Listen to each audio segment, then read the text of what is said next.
বন্ধুরা, আজকে একটা নতুন গল্প নিয়ে আসলাম তোমাদের মাঝে। এটা সত্য এবং বাস্তব জীবনের ঘটনা। শেষ পর্যন্ত শোনার অনুরোধ রইল। শুনলে তোমার মধু চলে আসবে। দেরি না করে চলো শুরু করা যাক। গভীর রাতে হঠাৎ অনুভব করলাম কেউ আমার দরজায় ধাক্কা দিচ্ছে। আমি ভেবেছিলাম হয়তো আমার স্বামী হবে, কিন্তু দরজা খুলে দেখি আমার ভাসুর কেমন জানি এক অদ্ভুতভাবে আমার দিকে তাকিয়ে রয়েছে। আমি তখন নিজেকে বাঁচাতে দৌড়ে গেলাম রান্নাঘরের দিকে। তখন আমার ভাসুর ও আমার পিছু পিছু দৌড়ে গিয়ে আমাকে ধরে ফেলে, মাটিতে ধাক্কা মেরে ফেলে দিয়ে আমার সাথে যা করল তা শুনলে বন্ধুরা তোমাদের মাথা গরম হয়ে যাবে। বন্ধুরা, গল্পটি অনেক অনেক ইন্টারেস্টিং। আশা করি গল্পটি শুনে তোমরা অনেক মজা পাবে। তবে গল্পটি শোনার পূর্বে বন্ধুরা, তোমাদের নিকট আমার ছোট্ট একটি অনুরোধ। তোমরা দয়া করে আমার চ্যানেলটি সাবস্ক্রাইব করে আমাকে সাপোর্ট করবে। বন্ধুরা, আমার নাম শ্রীজ্যোতি। বিয়ে হয়েছে আমার 3 বছর হয়েছে। বিয়ের 3 বছর পর হঠাৎ করে আমার ভাসুর আমার দিকে খারাপ নজরে তাকাতে শুরু করল। আমার স্বামীর সামনে আমার ভাসুর আমার সঙ্গে খাবার কিছু করতে চাইত, কিন্তু আমার স্বামী আমার ভাসুরকে কিছু বলেনি। আমার স্বামী এত টাকা পুরুষ ছিল যে সে নিজেই আমাকে তার দাদার হাতে সঁপে দিতে চেয়েছিল। আসলে আমার স্বামী এবং আমার জানা নেই যখন তারা দুইজনে স্বেচ্ছায় একে অপরের সঙ্গে নোংরা সম্পর্কে জড়িয়ে গিয়েছিল, তখন আমরা কেউই কথা জানতাম না। একদিন আমার ভাসুর যখন ঘরে ছিল না, তখন আমার স্বামীও যেটা নিয়ে একে অপরের সঙ্গে খারাপ সম্পর্ক ছিল, এবং আমার ভাসুর নিজের চোখে নাকি তাদের দুজনকে একসঙ্গে দেখেছিল। তখন আমার ভাসুর আমার স্বামীকে অনেক মেরেছিল। আসলে আমার ভাসুর ও আমরা আলাদা বাড়িতে থাকতাম। আমরা গ্রামে থাকতাম, এবং আমি যে গ্রামে থাকতাম তার পাশের গ্রামে জীবন নামের একটি ছেলের সঙ্গে আমার বিয়ে হয়েছিল। জীবন বাড়ির ছোট ছেলে এবং আমার ভাসুরের নাম হচ্ছে সীমান্ত। বিয়ের 2 বছর পরে আমি কন্যাসন্তান জন্ম দিয়েছিলাম। কিন্তু আমার ভাসুর ও যেটা নিয়ে আমাদের অনেক আগে বিয়ে হয়েছিল, তারপরেও তাদের কোনো বাচ্চা হয়নি। কিন্তু আমার শাশুড়ি এই ব্যাপারে কোনো দিন আমার ভাসুর এবং আমার যেটা নিয়ে কিছু বলেনি, কারণ আমার শাশুড়ি খুবই ভালো মনের মানুষ ছিলেন। উনি আমাকে এবং আমার যেটা নিয়ে অনেক ভালোবাসতেন। কিন্তু আমার শাশুড়ি আমাদের সঙ্গেই পুরাতন বাড়িতেই থাকতেন। আমার ভাসুর যেটা নিজে বাড়িতে থাকত, সেই বাড়িটা আমাদের এই পুরাতন বাড়ি থেকে কিছুটা এগিয়ে গিয়েছিল। সেদিন দুপুরবেলা আমার ভাসুর হঠাৎ করে আমার যেটা নিয়ে নিজের বাড়ি থেকে বের করে টানতে টানতে আমাদের এই পুরাতন বাড়িতে নিয়ে আসে। তার আগে জানি না কেন আমার স্বামী বাইরে থেকে অনেক দ্রুত দৌড়ে এসে বাড়ির ভেতরে ঢুকে রুমে এসে দরজা লাগিয়ে হাঁপাতে লাগল, আর আমাকে বলল আমাদের বাড়িতে কেউ এলে দরজা খুলবে না। আমি বললাম ঠিক আছে। ঠিক ওই সময় আমাদের দরজায় কেউ এত জোরে ধাক্কা দিতে লাগল যে আমার স্বামীর বারণ করা সত্ত্বেও আমাকে বাধ্য হয়ে বাড়ির দরজা খুলতে হয়েছিল। আমি যখন বাড়ির দরজা খুললাম, তখন আমার ভাসুর ধাক্কা মেরে আমার যা থেকে ঘরের ভিতরে ফেলে দিল। আমি তখন রেগে আমার ভাসুরকে বললাম, দাদা, আপনি এটা কেমন ব্যবহার করছেন? দিদিকে এভাবে ধাক্কা দিচ্ছেন কেন? ওই সময় আমার ভাসুরের চোখে অনেক বেশি রাগ ছিল। তারপরে উনি অনেক রেগে চিৎকার করে আমার স্বামীকে ডাক দিলেন। আমার স্বামী যখন তার ঘর থেকে বের হয়নি, তখন আমি ভাসুরকে জিজ্ঞেস করলাম, কি হয়েছে? আমাকে কেউ কিছু বলবে? আমার ভাসুর তখন রেগে আমাদের রুমের দরজা ভেঙে দিয়ে আমার স্বামীর কলার ধরে ঘর থেকে বের করে তাকে জোরে ধাক্কা দিয়ে বলল, তোমার স্বামী আর আমার বউ, এরা দুইজন মিলে আমাকে ঠকিয়েছে। একে তো আমার ভাই বলতে ঘেন্না হচ্ছে, একে তো আমি আজ প্রাণে মেরে ফেলব। আজ আমি একা ছাড়ব না। সাহস কি করে হলো আমার বউয়ের সঙ্গে বাজে সম্পর্ক করার? সব কিছু শোনার পরে আমি তো মাথায় হাত দিয়ে বসে পড়েছিলাম, কারণ স্বপ্নেও ভাবতে পারিনি আমার স্বামী এরকম কিছু একটা নোংরা কাজ করবে, তাও আবার তার নিজের বৌদির সঙ্গে। তারপর আমার স্বামী নিজের ভুল বুঝতে পেরে আমার ভাসুরকে বলল, দাদা, আমি ভুল করেছি, আমাকে ক্ষমা করে দাও। আমার ভাসুর তখন বলল, তুই এটা ভুল নয়, অনেক বড় অপরাধ করেছিস, আর এটার শাস্তি তো পেতেই হবে। তাই আমি এক্ষুনি পঞ্চায়েতে যাব, আর তোর ব্যাপারে সব কিছু সত্যি কথা বলে দেব। পঞ্চায়েতের নাম শুনে তো আমার স্বামী অনেক ভয় পেয়ে বলল, দাদা, তোমার পায়ে ধরছি, তুমি আমাকে যা শাস্তি দেবে আমি মাথা পেতে গ্রহণ করে নেব, কিন্তু তুমি দয়া করে পঞ্চায়েতে যেও না। ওই সময় আমার জানি আমার ভাসুরের পা ধরে বল, আমি ভুল করেছি, আমাকে ক্ষমা করে দাও, এই কথাটাকে আর বাড়াবাড়ি করো না, তাহলে আমাদের বাড়ির মান সম্মান কিছুই থাকবে না। আমার ভাসুর তখন যেখানে চুলের মুঠি ধরে বলল, মান সম্মান আর কিছু বাকি রয়েছে কি? সবকিছু তো শেষ করে দিলি। তুই যা করছিস, তোকে আমি আর কোনোদিন স্ত্রী রূপে গ্রহণ করব না। তুমি যার সঙ্গে মুখ কালো করেছিস, ওর সঙ্গে থাক। ওই সময় আমার শাশুড়ির ঘরে ঢুকে আমার ভাসুর এবং আমার স্বামীকে জিজ্ঞেস করল, কি হয়েছে, তোরা এভাবে চিৎকার চেঁচামেচি ঝামেলা করছিস কেন? ওদিকে আমার শাশুড়ি আমার মাথায় হাত দিয়ে কাঁদতে দেখে আমার কাছে এসে জিজ্ঞেস করল, বোমা তুমি এভাবে মাথায় হাত দিয়ে কাঁদছে কেন? কেউ তোমাকে কিছু বলেছে? এই বাড়িতে কি চলছে? আমার ভাসুর তখন রেগেমেগে তার মাকে বলল, তোমার ছোট ছেলে আর তোমার বড় বৌমা দুইজন মিলে আমাদের ঠকিয়েছে। আমি নিজের চোখে দুজনকে একসঙ্গে সবকিছু করতে দেখেছি। আমার শাশুড়ি তখন যে টানের কাছে সে বলল, ছি ছি ছি, তুমি এরকম করবে আমি তো কোনোদিন ভাবতেও পারিনি। আজ তোমার জন্য আমার বাড়িতে এত বড় অশান্তি ও ঝামেলা সৃষ্টি হয়েছে। তারপর আমার স্বামী ভাসুরের পা ধরে বলল, দাদা তুমি যা বলবে আমি তাই করব, কিন্তু দয়া করে পঞ্চায়েত যেও না। আমার ভাসুর তখন বলল, তুই যেমন আমার মান সম্মান নষ্ট করছিস, কি কোনোরকম আমিও তোর মান সম্মান নষ্ট করে দেব। যতক্ষণ না আমি নিজের বদলা নেব ততক্ষণ আমি তোকে ছাড়ব না। আর আমার বদলা তখনই পুরো হবে যখন আমি তোর বউয়ের সঙ্গে বাজে সম্পর্ক করতে পারব। তবেই তুমি বুঝতে পারবে কতটা কষ্ট হয়। ভাসুরের মুখ থেকে এই রকম নোংরা কথা শুনে আমি রেগে গিয়ে বললাম, আপনার কি মাথা খারাপ হয়ে গেছে নাকি? এটা কোনো সমস্যার সমাধান নয়, আপনি আরও বেশি সমস্যা তৈরি করছেন। আর আপনি আমার ভাসুর হয়ে এত অশ্লীল কথা কিভাবে বলতে পারলেন? আমার স্বামী তখন আমার কাছে এসে বলল, দাদা যেটা বলছে তোমাকে সেটা করতে হবে, নইলে দাদা যদি পঞ্চায়েতের কাছে চলে যায় তাহলে আমাদের কি দুর্গতি হবে সেটা তুমি খুব ভালোভাবে জান। ওই সময় আমার শাশুড়ি বললেন, চিতর আমার ছেলে, তোদের মতো ছেলে হওয়ার থেকে আমি বন্ধ হওয়াই ভালো ছিল। ভালোই হয়েছে যে তোদের বাবা এই পৃথিবীতে নেই, না হলে তোদের এই কুকর্ম দেখে জান ক্লাস হয়ে যেত।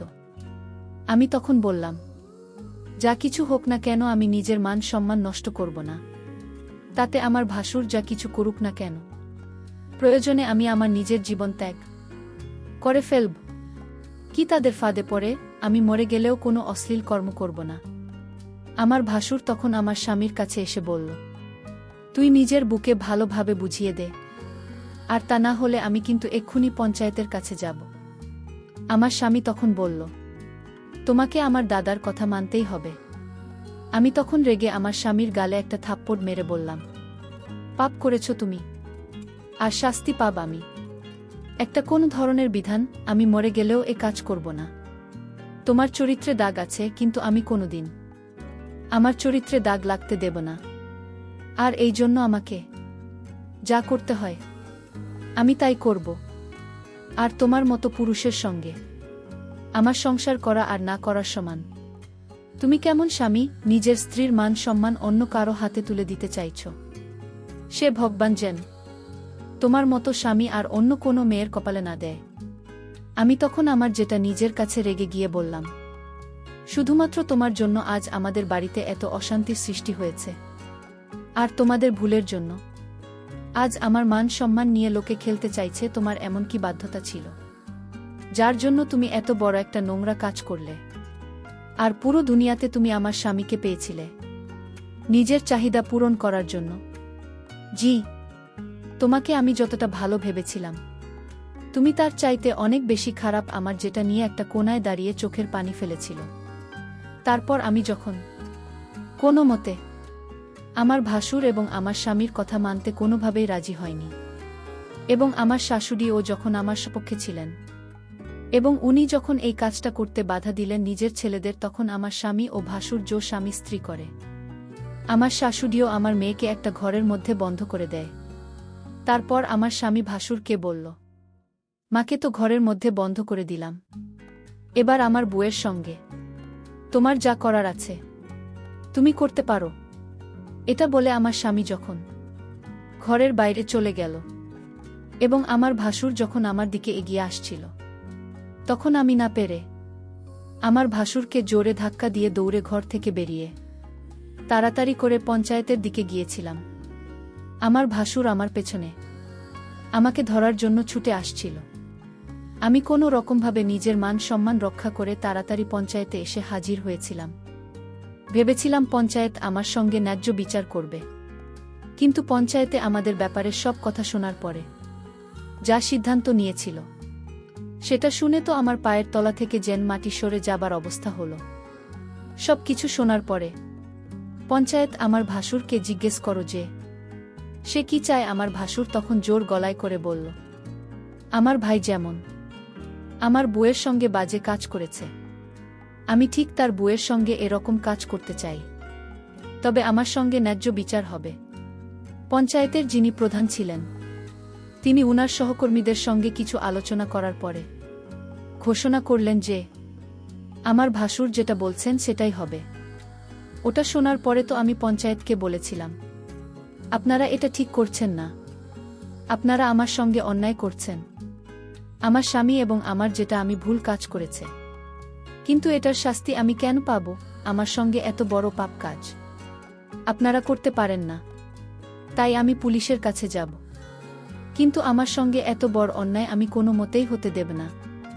ওদিকে আমার যেটা নিয়ে শাস্তিস্বরূপ পঞ্চায়েতের প্রধান এবং তার সহকর্মীরা পঞ্চায়েতের ঘরে তাকে বন্দী করে রেখেছিল।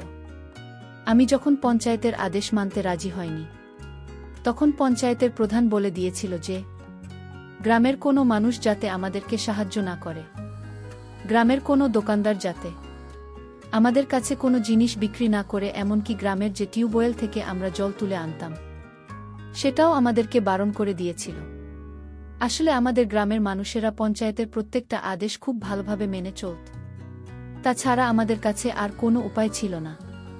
পুলিশের কাছে কেউ ভয়ে যেত না, কারণ পঞ্চায়েত যখন জানতে পারে যে কোনো মানুষ তার বিচার সালিশ করার জন্য পুলিশের কাছে গেছে, তখন তাদের সমস্ত সুযোগ সুবিধা পঞ্চায়েত বন্ধ করে দিত। তাই গ্রামের মানুষ ভয়ে পুলিশের কাছে যেত না। গ্রামে কোনো বাড়িতে কোনো কিছুর অসুবিধা হলে সেটা পঞ্চায়েত মীমাংসা করত। এমনকি কেউ যদি পুলিশের কাছে যেতে চাইত তাহলে পঞ্চায়েত তাকে কঠিন শাস্তি দিত। পঞ্চায়েতে যা কিছু মীমাংসা হয়েছিল সব কিছু শোনার পরেও আমার স্বামী কাপুরুষের মতো চুপচাপ দাঁড়িয়েছিল। আমার তো এটা ভেবে আশ্চর্য লাগছিল, একটা মানুষের সঙ্গে এত বছর সংসার করার পরেও সে কিভাবে নিজের বুকে ধোঁকা দিতে পারে। শুধু তাই নয়, নিজের কুকর্ম করার পরে তার সমস্ত কুকর্মের ফল আমার ঘাড়ে চাপিয়ে দিতে পারে। সে যদি ভুল করার পরে নিজের ভুল স্বীকার করে শাস্তি ভোগ করে নিত, তাও আমি তাকে ক্ষমা করে দিতাম। কিন্তু আমার স্বামী এতটা স্বার্থপর ও নীল যে নিজেকে কঠোর শাস্তির হাত থেকে বাঁচানোর জন্য আমাকে বলে দিতে চেয়েছিল। এদিকে আমি মনের মধ্যে জেদ করে নিয়েছিলাম যে যাই হয়ে যাক না কেন আমি নিজের ভাসুরের কাছে নিজেকে সঁপে দিতে পারব না। আর অন্যদিকে আমার ভাসুর আমার স্বামীর সঙ্গে বদলা নেওয়ার চক্করে আমাকে নষ্ট করার জন্য উঠে পড়ে লেগেছিল। আর পঞ্চায়েতের নির্দেশ অনুযায়ী গ্রামের কেউ আমাদের সাহায্য করতে রাজি হয়নি। গত 2 দিন থেকে আমি, আমার শাশুড়িও আমার মেয়ে, আমরা না খেয়ে দিন কাটাচ্ছিলাম। আমাদের বাড়ির সমস্ত খাবার শেষ হয়ে গেছিল। আমার শাশুড়ি যখন গ্রামের দোকানে গিয়েছিল চাল ডাল কেনার জন্য, তখন কেউ আমাদের খাবার দেয়নি, কারণ গ্রামের পঞ্চায়েত বলেছিল আমাদের যদি কেউ সাহায্য করে তাহলে আমাদের মতো তাদেরও অসহায় করে ছেড়ে দেবে। ওই ভয়ে কেউ আমাদের সাহায্য করেনি। আমার 4 বছরের ছোট্ট মেয়েটা না খেয়েই দিন কাটিয়েছিল। ওদিকে আমার স্বামী শাশুড়ির ভয়ে আমাদের বাড়ি ফেরেনি। তারপর সেদিন সন্ধ্যাবেলায় আমাদের বাড়ির দরজায় যখন কেউ ডাক দিচ্ছিল, তখন দরজা খুলে দেখলাম আমার স্বামী বাইরে দাঁড়িয়ে আছে। তাকে দেখে তো আমার পুরো শরীর রাগে জ্বলছিল। সে তখন আমার ধরে বলল, দয়া করে তুমি পঞ্চায়েতের কথা মেনে নাও এবং আমার দাদার সঙ্গেই কাজটি করে নাও। মাত্র 1 দিনের তো ব্যাপার, প্লিজ তুমি আমার প্রতি দয়া করো।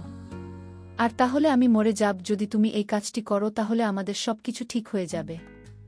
আবার সব কিছু আগের মতোই হয়ে যাবে, না হলে আমাদের না খেয়ে মরতে হবে, আবার মেয়েটারও কষ্ট হবে। আমি তখন স্বামীর এখান থেকে নিজেকে ছাড়িয়ে নিয়ে বললাম, খোশামদ আর আমাকে ছোঁয়ার চেষ্টা করবে না। আজ তোমার পাপের ভাগী আমরা সবাই হয়ে গেছি, আর তোমার জন্য আমার মেয়েটা কষ্ট পাচ্ছে। চিফ ঘৃণা হচ্ছে আমার তোমাকে দেখে। আমার স্বামী তখন আমার দিকে আঙুল দেখিয়ে বলল, সব দোষ তোমার। তুমি যদি দাদার পরামর্শ মেনে নিতে, তাহলে আজ এত খারাপ দিন আমাদের দেখতে হতো না। আমি তখন স্বামীকে বললাম, তুমি কি ধরনের স্বামী যে কোনো রকম দ্বিধাবোধ ছাড়াই নিজের স্ত্রীকে নিজের দাদার কাছে বিক্রি করে দিতে চাইছে?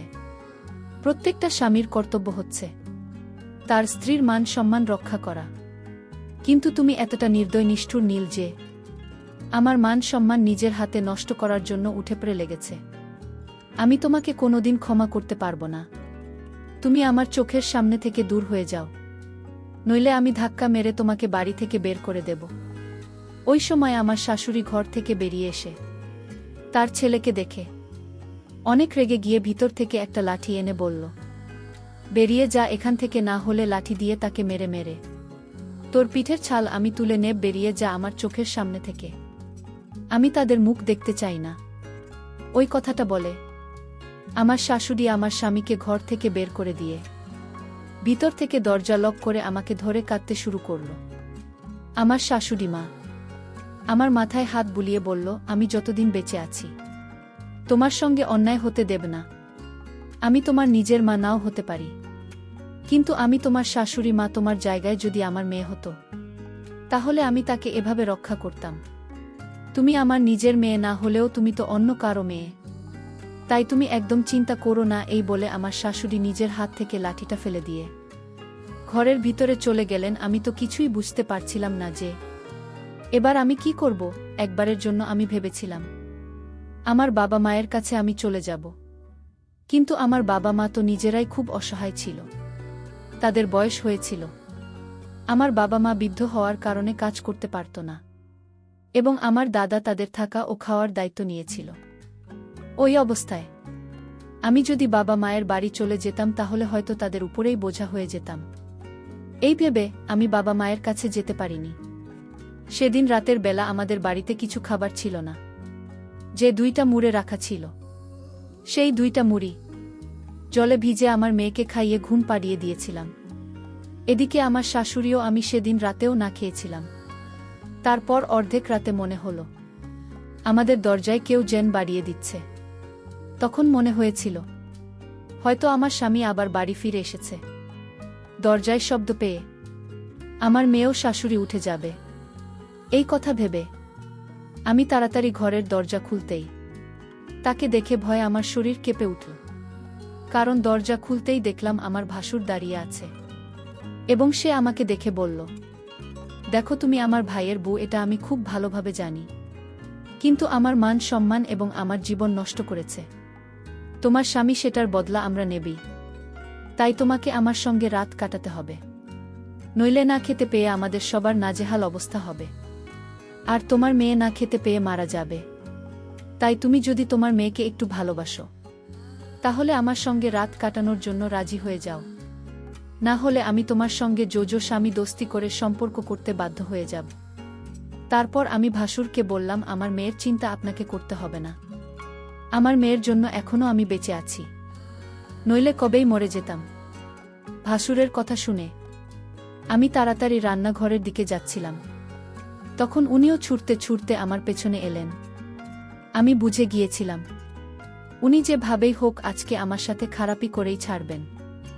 আমি অনেক চিৎকার চেঁচামেচি করার পরেও কেউ আসছিল না, কারণ গ্রামের সবাই আমাদেরকে বয়কট করেছিল। কারণ আমি পঞ্চায়েতের বিচার মেনে নিয়েছিলাম না, বিধায় গ্রামের সবাই আমাদের প্রতি উল্টা ছিল।